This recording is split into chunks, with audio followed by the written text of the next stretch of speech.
მის ოთახში შუქი არასდროს ქრებოდა, ის დაუღალავად მუშაობდა ქვეყნის მომავლისთვის. მზიამაღლობელი საქმეზე ადვოკატი დასკვნით სიტყვას ამბობს. სიტყვა 99 გვერდისგან შედგება. მაიამ წარიაშვილმა თქვა, რომ მოწმე პოლიციელების ჩვენებები გადაკოპირებულია. გამოძიება კი ისე დაიწყო და დასრულდა, რომ ამაღლობელს გამომძიებლები არც უნახავს. უფლებადამცველმა განაცხადა, რომ სასამართლომ მზიამაღლობელის უდანაშაულობის პრეზუმპცია დაარღვია.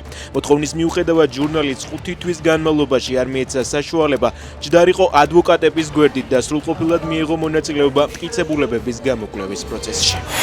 იტალიის პოლიციამ საქართველოს მოქალაქე გამოძალვის ბრალდებით დააკავა. ადგილობრივი მედიის ცნობით, ვატიკანში ციფრული მისიონერებისა და კათოლიკე ინფლუენსერების ღონისძიების დასრულების შემდეგ კაცმა პიაცა რისორჯიმენტოზე ღონისძიებაში მონაწილე ქალს ტელეფონი მოპარა.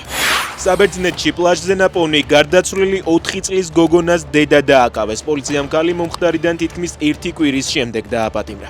საქმის მასალების მიხედვით ის ბავშვის დაღუპვამდე რამდენიმე საათით ადრე გოგონასთან ერთად სანაპიროზე გადაადგილდებოდა.